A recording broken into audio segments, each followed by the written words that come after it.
Hey, and welcome to this 9-month update for Have a Nice Death. My name is Spencer, and I haven't played this game in a while, so there have been quite a few updates, and it's mostly good things. First thing they added is this VIP section. They added a room where you can change the decorations in your office and in the break rooms. So there's Halloween, and there's also holiday themed stuff, so I'm gonna change these to the holiday stuff because it doesn't really having Halloween stuff does not fit since it's December currently. I won't turn on the music.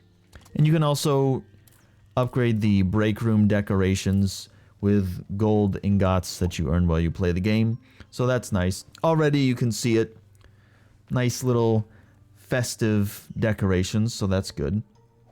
They have also added this section where you can choose different loadouts with different weapons, different items, and you can just kind of test things out. So I've got all this equipped. You can attack Claude over here and see how much damage you're doing, and just sort of practice these moves over here, which is really nice. I'm glad that they have this.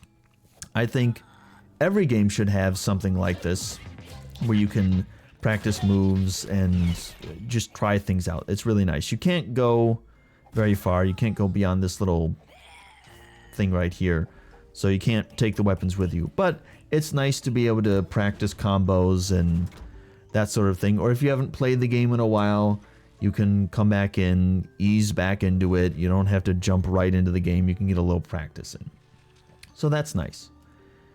You can come over here. We'll get to this tree in a second here. This computer I don't think was here before, but this will show you basically all of the curses that you have seen in the game.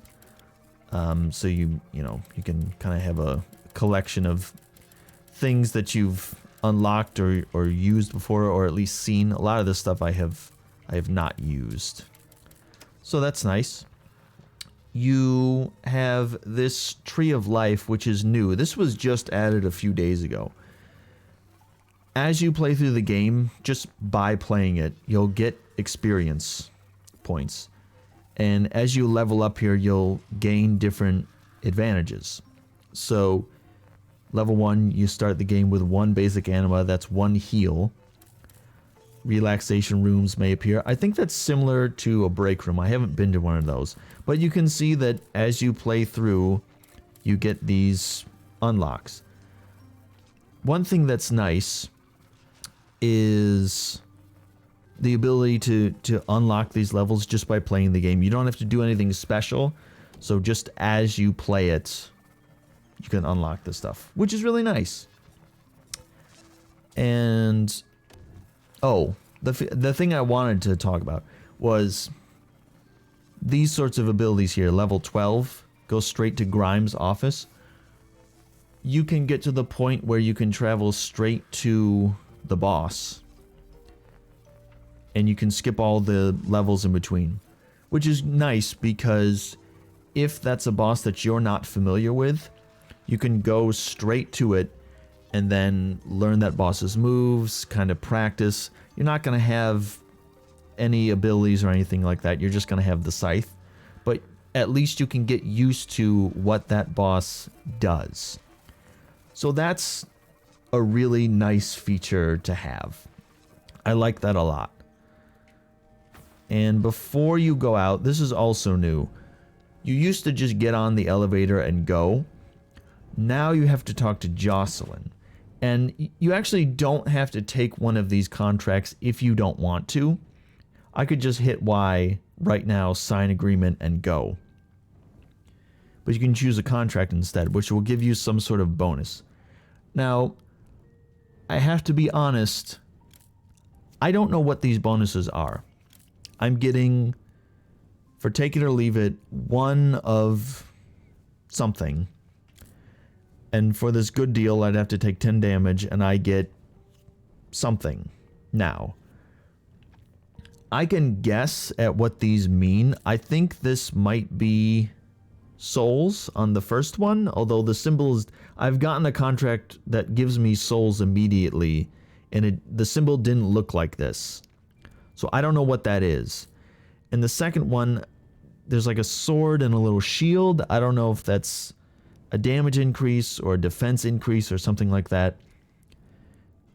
They really should add text in addition to these symbols that explains what these are, because I'm getting something, but I don't know what it is. And so it's unclear exactly what sort of bonus I'm getting here. So please add text to these so that I can understand what's going on. You can also re-roll these if you want to. Maybe I can re-roll. See, now that's the symbol for the souls, the second one. And I know that this is a curse re-roll, but I still think adding some text would be helpful so that people aren't confused about what exactly they're getting. Anyway, that's pretty much everything they've added to this starting portion of the game. Let's move on so I can actually show you some gameplay and how the game is. They have added a new area, the food processing plant, which I quite like. All the enemies are some type of food, burgers, soft drinks, things like that. Waldo, the final boss for this area, looks like Big Boy. It's a restaurant chain that I've never been to, but aesthetically it looks like it's from the 1950s or around that era. I enjoy the art direction of this game. It's very creative. The Modern Warfare department is a new area I went to once. I was not recording at the time. All the enemies are military themed, as you might imagine. The physical illness department is also one that I've been to once. Everything is medical themed. It kind of looks like you're in a hospital or an asylum or something like that. The only ones I haven't seen are the addictions department and the natural disasters department. All of this is good. I like to see new areas. There are new enemy types. There's new mini bosses. This is Candace. Actually, I fought this mini boss once before, but she's very fast and kind of hard to deal with. There's always a mini boss for every department. You don't have to fight them if you don't want to, but you do get some items or some currency to buy things at the shop or the break room or something like that. So it's an extra challenge that you can do if you want to, but it's totally optional. There are now intriguing floors which have a bunch of traps that require quick reaction times to get through without being hit. If you get hit, you'll be sent to the end of the area and get nothing. This one I did make it through by not getting hit by any enemies and ended up getting some souls for my trouble. I saw one once where I was falling and had to avoid spikes on the walls as I fell. So not every intriguing floor is the same. I'm not sure how many different ones that there are, but there's some variety. And you might get something other than just souls when you get to the end. I'm not sure. One of the complaints I had last time was the lack of items dropping. This could be souls or various boost items you can get, such as filling your frenzy bar or increasing your mana. Previously, it seemed like the thing to do was avoid enemies because they're not going to drop anything anyway, and you're putting yourself at risk of getting hit. That is better now. Enemies drop items more frequently, but I would say still most of them will drop nothing. Sometimes you'll get these, or actually in every area you'll get these areas where you have to fight enemies, and you'll always get something there. But it's not guaranteed that regular enemies will drop anything. There are more of these glowing orbs in different levels, which will give you souls. That's nice to see because I oftentimes would go through a level and barely get any souls. And there seems to be a lot more of those now, so you're not going to be lacking in souls. The game is stingy with the heals. You do not get a lot of chances to heal other than shops, the break room, or getting lucky with item drops. Personally, on normal difficulty, I find the lack of heals a bit much. They did add an easy mode, which starts you off with 3 anima and makes basic enemies easier and heals for half of your HP after you beat a sorrow, which is good.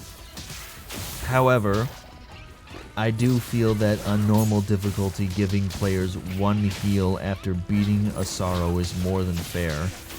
Currently, you're given an HP upgrade, but that doesn't heal you. I can't think of anything else to add. This is not meant to be comprehensive. I like where the game is going. They've added a lot of nice features, weapons, abilities, mechanics to the game. If you're thinking about buying this when it comes out sometime in 2023, I would say definitely do that. If you're considering buying it now, I would say go for it. It's worth it. There's a lot here. That's all for me. I'll see you next time.